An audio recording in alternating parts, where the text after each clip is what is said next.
Spurrier told us the other day that he's possibly one of the best defensive fronts you guys have seen this year. I thought it was a challenge ahead for your guys. Well, there are. They're good. They remind me a little bit of Missouri and a little bit of Florida. They got good athletes. The number 50 up front's quick, plays with great leverage, and then they got the good pass rusher and Beasley off the edge. So they got a combination of strength inside and speed off the edge. So, you know, we got to play well. We got to come out and do our job.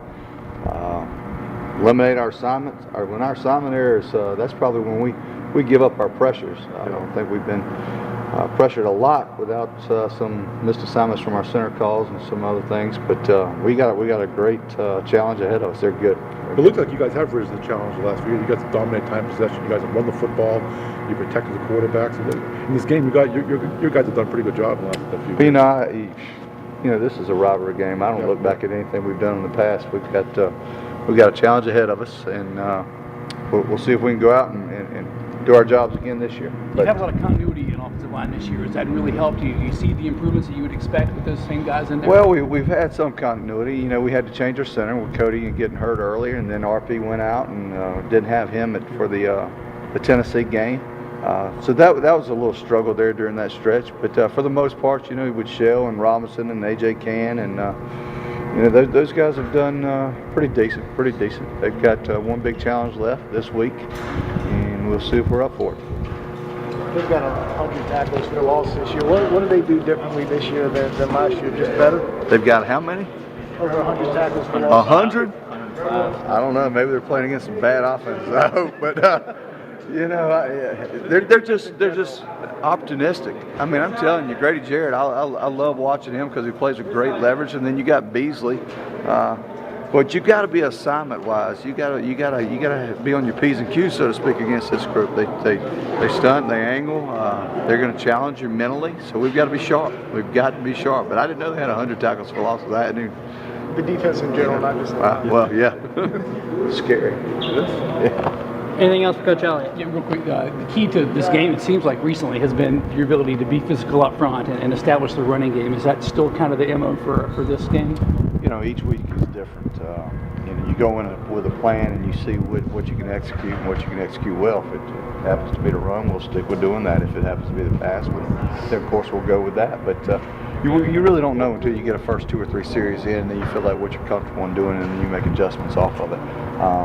We've got to be strong at the point of attack in both pass protection and run blocking, and we've got to be ready to come to the ball game for 6 minutes. And if we do that, we feel pretty good about our chances to get a win. But we've got to play extremely well. They're a great football team, and they're extremely well coached. Steve, Will Clemson. they be back? Yes. Clemson seems to be kind of susceptible in the middle of the field. How do you think having a bunch of short, fast wide receivers can exploit that? I didn't know that. I gotta look back at that. I don't know. I don't know that our necessary game plan went to have small receivers exploit the middle of the field.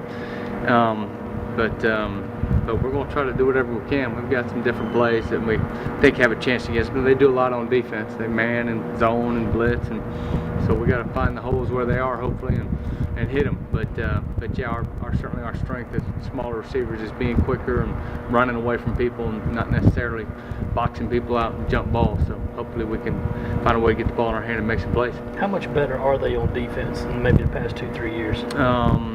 I've always thought they're pretty talented. They've always been a good, strong group, and they always give you a lot to think about. So we got to block them up front, and we got to execute well. And again, we got to stay on the field, and eat up some clock when we can. But it's a good team, so we got to play well to beat them.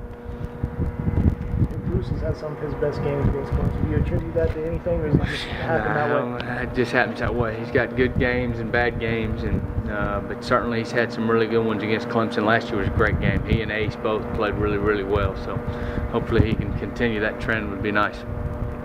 Going inside affect you guys at all? 2 days? Does that affect you? Not really. You know, it's a little nicer than out here, so that's a benefit. You know, today we split up a little bit, so we got the whole field, which was nice. But I remember about 4, 5, 6 years ago, it rained all week, and we practiced all week in the indoor. And I didn't think we practiced very well at all, and we ended up going up there and beating them. It was a heck of a game. So, no, it hadn't been bad at all. Been good for us.